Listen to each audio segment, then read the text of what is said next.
चालेल. आपण आता पुढच्या व्याख्यानाकडे वळूयात. सिद्धांत ज्योतिष विषयात स्पेशलायझेशन केलेले 4 पुस्तके आणि 10 पेक्षा जास्त प्रबंध ज्यांच्या नावावर प्रकाशित आहेत, ज्यांनी ज्योतिषशास्त्राची डॉक्टरेट पदवी संपादित केलेली आहे, असे डॉक्टर प्रसाद गोखले यांना मी झूम मंचावर आमंत्रित करते. डॉक्टर प्रसाद गोखले आपणासमोर घेऊन येत आहे ज्योतिषशास्त्रातली एक अत्यंत सुंदर विषय, अष्टक वर्ग विचार. डॉक्टर प्रसाद गोखले महोदय.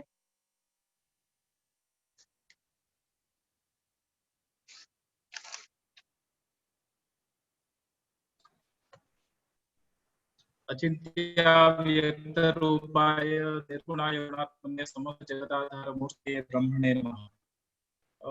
सर्वप्रथम मैं यहाँ उपस्थित सभी महानुभावों से मैं क्षमा याचना करता हूँ, क्योंकि मुझे 3 बजे यहाँ उपस्थित होना था।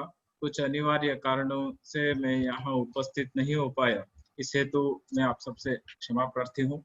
और एस्ट्रो बूस्टर पुणे ये संस्था से आज आयोजित इस वेदांग ज्योतिष शास्त्रीय चर्चा और एक ज्योतिष मंथन इस कार्यक्रम में यहाँ उपस्थित हमारे आदरणीय विजय इंगले जी और इस कार्यक्रम के संचालक नरेंद्र उमरीकर जी और यहाँ इस कार्यक्रम सुचारू रूप से जो संचालन करने वाले डॉक्टर जानवी महाडिक मैडम और उपस्थित सभी महानुभावों को मेरा शत शत प्रणाम।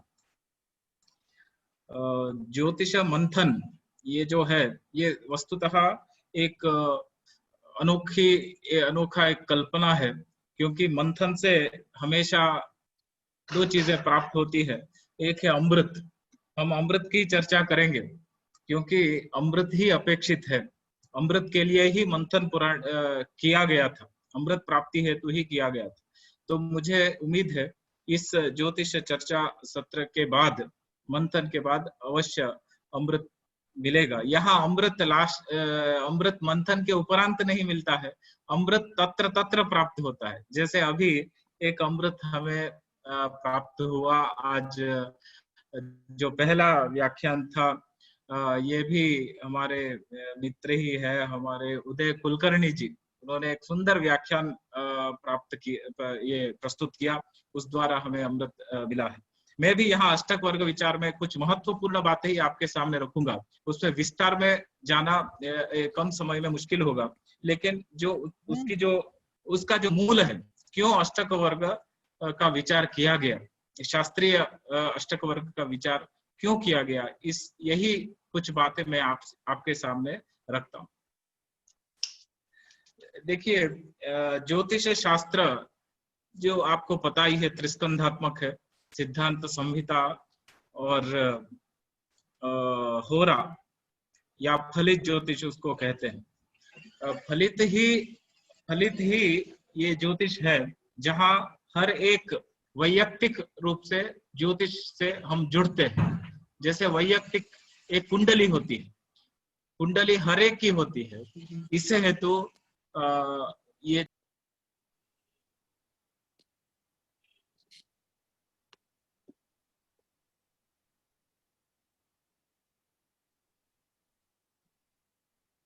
क्षमा याचे, इस हेतु ये जो फलित ज्योतिष है समाज में बहुत ही इसकी विस्तृत चर्चा होती है, और फलित ज्योतिष में ही अनेक नए विषय उभर कर सामने आते हैं। तो फलित में ये भी एक बात आती है, कुंडली देखने के बाद एक ज्योतिषी और दूसरा ज्योतिषी दोनों के बीच कभी मेल नहीं रहता है, इसका ओपिनियन अलग रहेगा और दूसरे का ओपिनियन अलग रहेगा।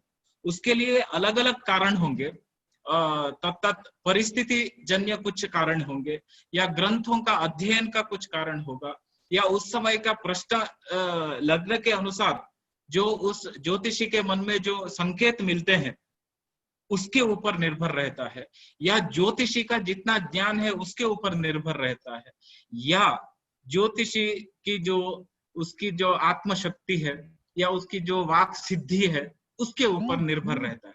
और ये निर्भर कुछ हद तक जो प्रश्न करता है उसके सामने भी ये प्रश्न उपस्थित होता है।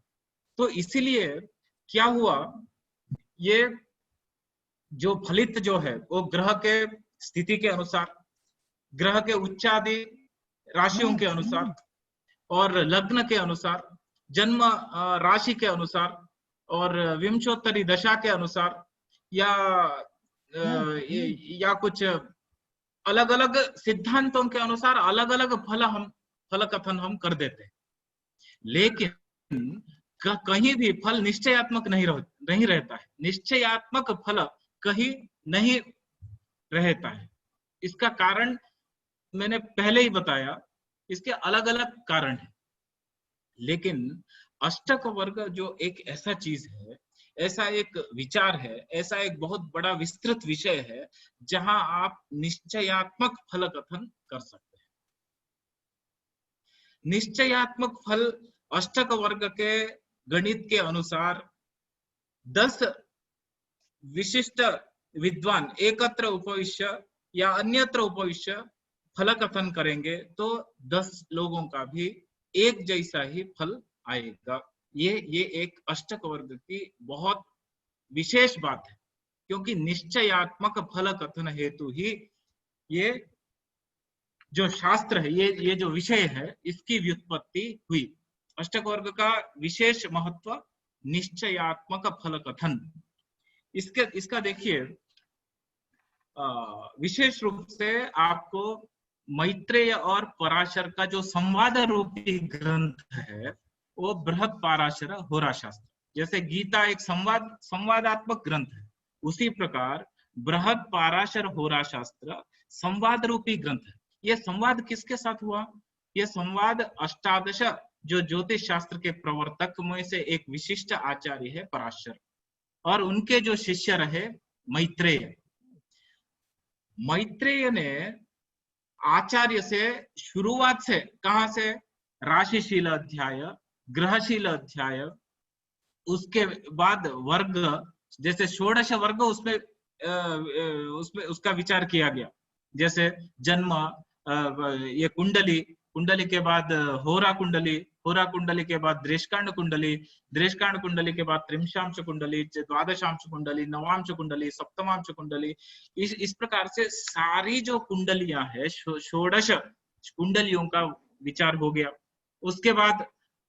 उसके बाद अरिष्ट विचार हो गया, द्वादश भाव विचार हो गया। इतना होने के बाद पराशरीय जो बृहद पाराशर होरा शास्त्र के 68 जो अध्याय है वो अष्टक वर्गाध्याय है। उसमें जो मैत्रेय का वचन क्या है? भगवन् भवता ख्यातम ग्रह भावादिजम फलम संकरात् तत् फलानांच ग्रहाणाम गति संकरात् इत्थमेवेति नो सर्वे ज्ञात्वा वक्तुमलं नराः कलौ पापरतानांच मंदा बुद्धिर यतो नृणाम। मैत्रेय क्या कहते हैं? आपने मैत्रेय किसको कह रहे हैं? साक्षात पराशर आचार्य को कह रहे हैं। आपने इतना ग्रहशील बताया, राशिशील बताया और द्वादश वर्ग विवेचन किया, षोडश वर्ग कुंडलियों का विवेचन किया। इसके बावजूद भी मेरे सामने अगर कोई कुंडली प्रस्तुत होती है, उसका सटीक फलादेश नहीं कर सकता हूं। देखिए, ये अभी हमारे कलयुग में जो हमारे जैसे अल्प ज्ञान के लोगों का क्या हाल होगा। मैत्रेय जैसा उस प्रकार का बुद्धिमान शिष्य सभी विशेष रूप से प्रवर्तक आचार्य ने जो कहा उसको सुनने के बावजूद भी एक कुंडली का सटीक फलादेश करने में असमर्थ रहा करके वो खुद ही बोल रहा है। ये कौन बोल रहा है? आचार्य के सामने अपना शिष्य प्रस्तुतिकरण कर रहा है। ये सभी इतना जानने के बावजूद भी मैं कोई एक कुंडली का फलादेश सटीक करने में सक्षम नहीं हो पा रहा। क्यों? मुझे संभ्रम हो रहा है। किसका संभ्रम हो रहा है? मुझे कुंडली में कौन से विचार के लिए गोचर में जाना है, कौन से विचार के लिए मुझे सप्तमांश कुंडली देखनी है, किस विचार के लिए मुझे लग्न कुंडली से चिंतन करना है, किस संदर्भ में मुझे विंशोत्तरी महादशा के ओर जाना चाहिए, किस संदर्भ में मुझे अष्टोत्तरी दशा के बारे में जाना चाहिए। ये सारे जो विषय है ये उनका अध्ययन के बाद उनके सामने ये प्रश्न चिन्ह आया। तब गुरु जो है पराशर क्या बोलते हैं, पराशर ने मैत्रेय को डांटा नहीं, मैंने आपको इतना पढ़ा दिया फिर भी आप मुझे बोल रहे हैं कि मुझे कुछ भी समझ में नहीं आया। तब पराशर मुनि जो है ये कहते, साधु पृष्ठम त्वया ब्रह्मन् कथयामि तवाग्रतः लोक यात्रा परिज्ञानम आयुषो निर्णयम तथा संकरस्य विरोधंच शास्त्रस्यापि प्रयोजनम जनन मुपकारार्थम सावधान मनाः ऋणाः। ये जो पराशर जो मुनि है, उन्होंने अत्यंत आदर से जो प्रश्न किया था, साक्षात उनके शिष्य मैत्रेय ने अत्यंत आदर से प्रेम पूर्वक समझाया कि तुमने बहुत अच्छा प्रश्न पूछा है। मनुष्यों की आयु सुख दुख आदि के ज्ञानार्थ परस्पर अविरोधी फल कथन हेतु शास्त्र का कथन किया है। यह बात आपको सावधान पूर्वक सुनना है। निश्चित फल कथन के लिए यद्यपि सामान्य नियम प्रभावी होते हैं, किंतु एक ही परिस्थिति में फलों की भिन्नता देखी जाती है। इसलिए यह उत्तर भाग में ये जो विधि है ये कही गई है। देखिए, इसमें थोड़ा सूक्ष्म चिंतन करना है। सूक्ष्म चिंतन किस प्रकार से करना है? ये अष्टक वर्ग जो है, अष्टक वर्ग एक विशिष्ट विधि है। निश्चित फल जानने के लिए यद्यपि सामान्य नियम प्रभावी होते हैं, किंतु एक ही परिस्थिति में फलों की भिन्नता देखी जाती है। इसलिए यह जो विचार है उत्तर भाग में किया है। उत्तर भाग मतलब क्या है? ये जो बृहद पाराशर जो होरा शास्त्र जो ग्रंथ है, उसका उत्तर भाग में अष्टक वर्ग विचार किया गया है। पूर्व भाग में नहीं है। पूर्व भाग में कहीं नहीं है, कहीं अष्टक वर्ग का विचार ही नहीं है। अष्टक वर्ग का विचार आपको तभी करना है आप जहां आपको संदेह उत्पन्न होता है, जहां आपको संशय उत्पन्न होता है, संभ्रमित होते हैं, और जहां आपको निश्चित फल की आवश्यकता होती है, वहां आपको अष्टक वर्ग का उपयोग करना चाहिए। ये शास्त्र मत है, ये शास्त्रकार का मत है। अगर निश्चित फल की बात वो पहले क्यों नहीं किया उन्होंने? बाकी ये सब चर्चा क्यों हुई? मतलब अगर निश्चित फल अष्टक वर्ग से, सब कुछ हम अष्टक वर्ग से कर लेंगे, कोई चिंता ही नहीं। जहां बिंदु है वहां बिंदु रखना है, वहां रेखा रखनी है वहां रेखा रखनी है। उसके बाद जहां उसमें तो अष्टक वर्ग जो है अत्यंत सरल है। और भी एक विशेष महत्व है, अष्टक वर्ग का विचार अत्यंत सरल विचार है। अत्यंत सरल विचार, अत्यंत क्लिष्ट जो फलादेश में आपको उत्पन्न होने वाला विषय रहेगा, उसके लिए अत्यंत सरल दृष्टि से आपको सोच के उत्तर बताना है। देखिए, जहां आपको क्लिष्टता महसूस होगी फल कथन के संदर्भ में, वहां आपको अत्यंत जो सरल उपाय है, अष्टक वर्ग विचार का गणित अत्यंत सरल है, उसको विचार करना है। तो आप ये भी अभी ये मैं आपके विचारार्थ छोड़ देता हूं। अगर इतना सरल विचार ज्योतिष शास्त्र में उपलब्ध है कोई भी फल कथन के लिए, तो पहले क्यों नहीं बताया? तो पहले बताया हुआ जो विचार गौण है क्या? हम उत्तरोत्तरम बलीयः करके बोलते हैं। उत्तरोत्तरम बलीयः मतलब एक कथन के बाद दूसरा जो कथन है 1 से 2 बढ़ा है, 2 से 3 बढ़ा, 3 से 4, ये उत्तरोत्तरम बलीयः मतलब यहाँ अंक की बात नहीं कर रहा हूं। कोई भी विषय, एक विषय के बाद दूसरा, दूसरा के बाद तीसरा, तीसरा के बाद चौथा, जो पांचवा जो लास्ट होगा, 5 विषय होंगे, तो लास्ट जो अंतिम जो विषय होगा वो अत्यंत महत्वपूर्ण होगा। ये सामान्य नियम है, व्याकरण में भी ये लागू होता है और सामान्य जीवन में भी ये लागू होता है। अर्थात आप किसी को दूरवाणी करेंगे, फोन करेंगे और बताएंगे, तो आप निमंत्रण देंगे, तो पहले वो बोलेंगे हाँ हम प्रयास करते हैं, या बोलेंगे हमें कोई गेस्ट आने वाले हैं, और बाद में बोलेंगे हम वो जाने के बाद आने का प्रयास करेंगे, और लास्ट में बोलेंगे हम नहीं आएंगे तो भी उसके बाद आपके घर विजिट करेंगे। वो जो उत्तर जो लास्ट में बोला है ना, वो महत्वपूर्ण है। वो नहीं आएंगे तो मतलब नहीं आएंगे। ये उत्तरोत्तरम बलीय, ये हमारे तो उत्तरोत्तरम बलीय के अनुसार भी अगर हम विचार करते हैं तो अष्टक वर्ग उत्तरार्ध में रखा है। ग्रंथस्य उत्तरार्धे अस्य निवेशः। तो उस दृष्टि से भी ये विचार अत्यंत महत्वपूर्ण विचार है। ये इस दो कारण के लिए ये विषय हमारे सामने आया है। एक, अत्यंत क्लिष्ट विचार जो रहेगा उसको अत्यंत सारल्य से फलकथन करना है, और दूसरा, जहां संभ्रम उत्पन्न होता है उसके लिए भी ये लागू होता है, तभी लागू होता है। ये उसने स्पष्ट किया है। नहीं अगर ऐसा आचार्य नहीं कहते तो हम हर एक संदर्भ के लिए अष्टक वर्ग में नहीं जाना चाहिए। ये आचार्य का मत है। हर विषय के लिए अष्टक वर्ग में सरल है करके जाना उचित नहीं होगा, तब वो घटित नहीं होगा। ये आचार्य का स्पष्ट मत है। उसमें लग्न से द्वादश भाव के अष्टक वर्ग होते हैं। अष्ट मतलब 8 प्रकार के वर्ग बनते हैं। तो कौन से? एक लग्नाष्टक बनेगा, और उसके बाद सूर्य चंद्र, इस प्रकार से शनि तक सप्त ग्रह और एक लग्न, ऐसे अष्टक वर्ग में 8 ग्रह। उसके बाद एक समुदाय अष्टक वर्ग बनेगा। समुदाय अष्टक वर्ग से वो फल कथन किया जाता है। समुदाय अष्टक वर्ग तक सीमित नहीं है।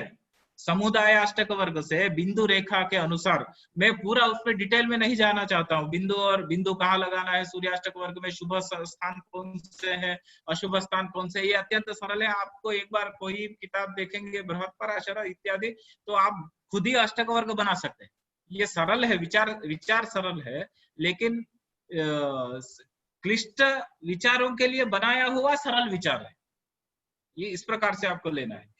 तो इतना तक नहीं है। समुदाय अष्टक वर्ग के बाद भी उसमें त्रिकोण शोधन करना होगा, एकाधिपत्य शोधन करना होगा, उसके बाद पिंड साधन करना होगा, स्फुट करना होगा, उसके बाद फल कथन करना है। तो ये सभी बातें आपको अष्टक वर्ग के जो विचार में विचारणीय है। तो उसके बाद इसमें गोचर का बहुत महत्व है। गोचर का भी इसमें महत्व है। तो लग्न से द्वादश भावगत 12 भाव अपने नाम के अनुसार ही फल देते हैं, अर्थात तनु धन इत्यादि ये जो 12 भाव, उसमें जो टोटल जिस प्रकार से किसी एक सुख स्थान में शुभ जो रेखा है ज्यादा आ गई, तो समझना है वो अष्टक वर्ग के अनुसार उस महीने में गोचर में जब वह ग्रह आएगा तो शुभ फल प्राप्त होगा। तो इस प्रकार से ये जो अष्टक वर्ग का जो विचार है आचार्य पराशर ने किया है, और फल दीपिका कार जो है उसमें मंत्रेश्वर ने किया है। जातक पारिजात में इसका विचार किया गया है।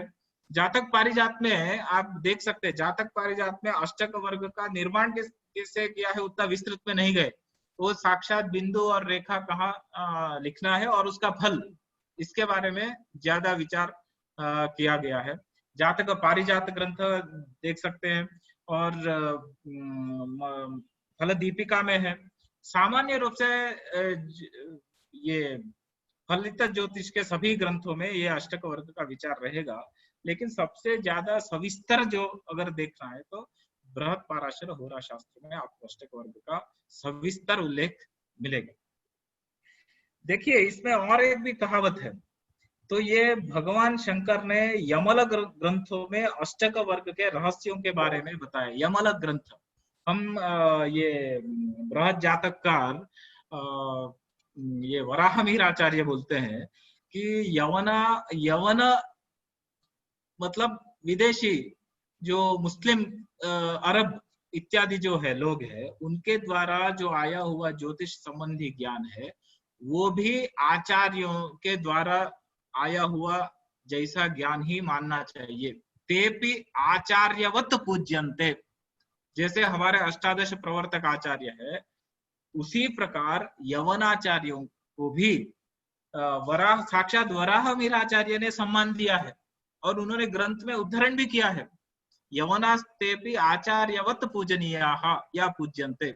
इसलिए यवन का जो मत है वो भी हमें यहाँ प्रमाण के रूप से लेना चाहिए। कहीं भी आप ज्योतिष ग्रंथ में यवनाचार्यों का मत अगर साक्षात टेक्स्ट में नहीं मिलता है लेकिन टीका में मिल जाता है, अगर उसकी जो टीका है, टिप्पणी, विशेष टिप्पणियां हैं, तो उसमें यवनाचार्य का मत वो अवश्य मिलेगा। विशेष रूप से फलित में ही मिलता है। फलित ज्योतिष ग्रंथों में यवनाचार्यों का मत तत्र तत्र उपलब्ध होता है हर एक विषय के संदर्भ में, इसलिए उनका मत भी यहाँ लेना जरूरी है।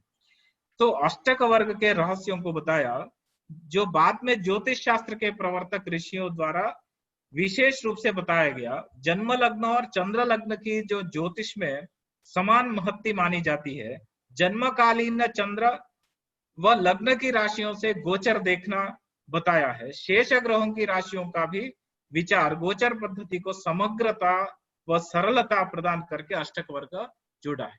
ये भी एक मत आपके सामने मैं रख रहा हूं और इसकी एक विशेषता है, अष्ट वर्ग दशा मार्ग सर्वेषाम् उत्तमोत्तमः अष्टवर्गस्य माहात्म्यं यो जानाति स ईश्वरः।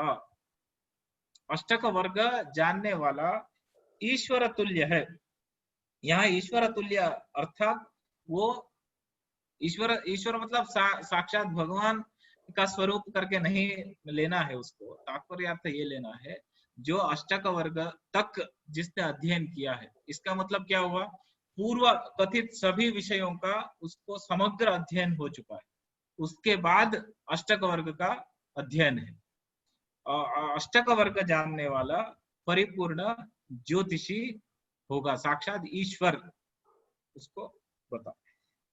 तो ये ज्योतिषी को ईश्वर अर्थात समर्थ ज्योतिष शास्त्र का स्वामी। ईश्वर मतलब यहाँ समर्थ ज्योतिष ज्ञ, परिपूर्ण ज्योतिषी, क्योंकि परिपूर्ण ज्योतिषी तभी बनेगा, नहीं तो अष्टक वर्ग हम सिर्फ अष्टक वर्ग का अध्ययन करेंगे और फलादेश करेंगे, संभव है नहीं, संभव है करके नहीं है। आप सिर्फ अष्टक वर्ग का अध्ययन करिए और आप फलादेश कर सकते हैं, कहीं सटीक भी बहुत हो सकता है, घटित होगा बहुत, लेकिन वो परिपूर्ण ज्योतिषी नहीं कहलाएगा, क्योंकि अष्टक वर्ग मैंने पहले ही बताया उत्तरार्ध में बताया हुआ विषय है। उत्तरार्ध में बताया हुआ विषय है, इसको डायरेक्ट वहां से पढ़ाई या अध्ययन नहीं करना चाहिए। पूर्वार्ध में बताया हुआ सभी विषयों का मूल ग्रंथ के साथ अध्ययन करके ही उत्तरार्ध में जाना चाहिए, तभी वो ज्योतिष का समर्थ ज्योतिषी बनेगा। ये समर्थ ज्योतिषी अगर बनना है तो पूर्वार्ध के सभी ज्ञान और उत्तरार्ध में कथित अष्टक वर्ग का ज्ञान उसको होना चाहिए। इसका मतलब ये हुआ अष्टक वर्ग ज्योतिष शास्त्र का एक अद्भुत विचार है। निश्चयात्मक फल कथन हेतु जो बताया हुआ विचार अष्टक वर्ग विचार है। सभी अपेक्षा भी रखते हैं ये निश्चयात्मक फल हमें कथन करना कैसे संभव होगा, ये भी बहुत लोग बताते नहीं है, आत्म मन में ही रखते हैं। मैंने बताया हुआ विषय निश्चय होगा कि नहीं होगा कि नहीं, इसका क्या प्रमाण है, क्या प्रमाण है? मैंने जो बताया और दूसरे ने बताया वो समान होगा या नहीं होगा या नहीं, इसमें बहुत उलझन आज भी है, इसको नकारा नहीं जा सकता है। लेकिन उसके लिए भी आचार्यों ने हमें पथ का प्रदर्शन कर दिया है, उसका वो वही मार्ग का नाम है अष्टक वर्ग विचार। इसीलिए ये अष्टक वर्ग का जो विचार है मैंने यहाँ बहुत संक्षेप से और मेरे एक बहुत कम से कम शब्दों में यहाँ मैंने आपके सामने अष्टक वर्ग विचार का जो महात्म्य रखने का प्रयास मात्र किया है, और आप सभी लोगों ने ये ध्यानपूर्वक सुना है। और मुझे आपने यहाँ गौरवान्वित किया है, मैं आप सबके महसूस कर रहा हूँ। मैं कविकुलगुरु कालिदास संस्कृत विश्वविद्यालय के ज्योतिष विभाग के द्वारा आप सबका इस मंथन में स्वागत करता हूं और अभिनंदन करता हूं, और विशेष रूप से आदरणीय डॉक्टर विजय इंगले जी और श्रीयुक्त डॉक्टर नरीन उमरीकर जी और उदय कुलकर्णी जी और डॉक्टर जानवी महाडिक और यहाँ सभी उपस्थित महानुभावों को फिर से धन्यवाद व्यक्त करते हुए मेरे 2 शब्दों को यहाँ समाप्त करता हूँ। इसलिए धन्यवाद। सर्वे भवन्तु सुखिनः, सर्वे सन्तु निरामयाः, सर्वे भद्राणि पश्यन्तु, मा कश्चित् दुःखभाग् भवेत्। ओम शांति शांति शांति। धन्यवाद। धन्यवाद डॉक्टर गोखले महोदय, धन्यवाद। हम डॉक्टर इंगले महोदय को प्रार्थना करते हैं कि वो इस व्याख्यान पर अपने विचार प्रस्तुत करें। Doctor Prasad Gokhale, highly appreciate. I appreciate your full speech in a very systematic, scientific way. अष्टक वर्ग हा माझा फार आवडीचा विषय आहे. गेल्या 15 वर्षामध्ये मी अष्टक वर्ग शिकवतो आहे आणि पहिल्यांदा मी एक चांगल्या व्यक्तीकडनं इतक्या डीप मध्ये अष्टक वर्ग ऐकलं. मला खरखरच खूप आनंद झाला. माझी अशी इच्छा असतं की गोखले सरांकडनं जे तुम्ही शिकलं ते तुम्ही आचरणात आणा, आणि त्यांनी एकदम चांगल्या प्रकारे याचं उत्तर दिलेलं आहे. तेच की कुठलेही निश्चित फल, अचूक फलित, तंतोतंत भविष्य सांगणारी एकमेव पद्धत म्हणजे अष्टक वर्ग. तंतोतंत ते आपण एक उदाहरण त्यांनी दिलं की मैत्रियन कन्फ्यूज का झाला होता, कारण दर जन्मकुंडली घेतली, चंद्रकुंडली घेतली, नमांश कुंडली घेतली, ते याच्यामध्ये उत्तर देणं फार कठीण जातं. म्हणून म्हटलंय की Indian astrology the full of confusion, contradiction and inconsistency. मग ही इनकन्सिस्टन्सी आपल्याला अष्टक वर्गामध्ये रिड्यूस होतं, ती निघत आणि निश्चित फल मिळण्याकडे आपल्याला आपले भिन्नत्व जे असतं ते एका रूपामध्ये येतं आणि निश्चित फल मिळतं. त्यांनी एक आणखीन पण छान सांगितलंय, तुमच्या लोकांच्या लक्षात नसेल आलं ते, की कुठल्याही वेळेत अष्टक वर्ग हे प्रथम बघायचे नाही. आणि हेच आपण आपल्या क्लायंटला नेहमी शिकवतो वर्गामध्ये की आधी जन्मकुंडली बघा, चंद्रकुंडली बघा, नमांश कुंडली बघा, दशा बघा आणि मगच अष्टक वर्ग बघा. हे त्यांनी आपल्याला सांगितलं आहे. म्हणजे त्यांचे विचार, आपले विचार आणि ग्रंथांचे विचार तंतोतंत जुळतात, याच्यामध्ये काही आहे. आणि त्यांनी पण दुसरं सांगितलं, उत्तर तुम्ही जेवढं द्याल तेवढं जास्त फल मिळतं, आणि उत्तर मध्ये सगळ्यात शेवटी येतं अष्टक वर्ग. आणि म्हणूनच आपण अष्टक वर्गाला इतकं महत्व देतो आणि इतकं ऍक्युरेट जे भविष्य आपल्याला येतं, कारण याच्यामध्ये व्हेरिएशन नावाची गोष्ट रिड्यूस होतं आणि भविष्याकडे आपण येतो. त्यांनी त्याचप्रमाणे गोचरता पण अष्टक वर्गामध्ये सरळ आणि सफाय उपाय सांगितलेला आहे की जर गोचर तुम्हाला बघायचं असेल तर हे अष्टक वर्ग गोचरच तुम्हाला चांगल्या प्रकारे दान देतं. तेव्हा अष्टक वर्ग जाणणारा विद्वान असं त्यांनी म्हटलंय. विद्वान म्हणजे सगळ्या गोष्टीचा अभ्यास करून उत्तर देणारा विद्वान म्हणायचं. विद्वान म्हणजे हुशार. म्हणजे त्यांनी म्हटलंय की जो अष्टक वर्ग जाणतो तो आधी जन्मकुंडली, चंद्रकुंडली, नमांश कुंडलीचा उत्तर करूनच देतो, म्हणजेच तो विद्वान आहे. आणि मग तो अष्टक वर्गाचं उत्तर देतो. ही परिपूर्ण ज्योतिष पद्धती आहे. आणि सगळ्यात शेवटी माझं एक डॉक्टर गोखलेंना एक विनंती आहे की त्यांनी युनिव्हर्सिटी कोर्स मध्ये एक विषय अष्टक वर्गाचा ठेवावा. ज्यावेळेस मी MA झालो त्यावेळेस अष्टक वर्गाचा एक फुल पेपर आम्हाला MA चा होता. नंतर युनिव्हर्सिटीने ते कट केलं. मला माहित नाही का कट केलं. तर आता डॉक्टर गोखलेंना मी विनंती करतो की त्यांनी हा विषय आपल्या टाकावा. मी खरोखर प्रामाणिकपणे सांगतो, या विषयाची युनिव्हर्सिटी कोर्स मध्ये अत्यंत गरज आहे. उगाच बाकीचे विषय टाकून बाकीच्या विषयावर माझं काही म्हणणं नाही आहे सध्याच्या घटकेला, पण हा विषय युनिव्हर्सिटीमध्ये या कोर्स मध्ये टाकावा असं मी डॉक्टर प्रसाद गोखलेंना विनंती करतो आणि ते पुढे त्यांनी घेतील अशी मी आशा करतो. Thank you Prasad Gokhale. Thank you sir. एक मिनिट मॅडम, एक मिनिट. आता आदरणीय विजय इंगले सरांनी एक इथे विषय मांडला आहे. विश्वविद्यालयाच्या MA पदवीत या अष्टक वर्गचा विचार अंतर्भूत करण्यात यावं, याबद्दल मी येणाऱ्या ज्या board of studies Raheel, BOS board of studies Vedang ज्योतिष मध्ये मी हा विषय नक्कीच पुढे घेऊन येईन. आणि यासाठी तुमचं सर्वांचं विशेष रूपाने डॉक्टर विजय इंगळे सरांचं, आदरणीय इंगळे सरांचं मार्गदर्शन आम्हाला लाभेल ही आशा करतो आणि विराम घेतो. धन्यवाद. Thank you sir.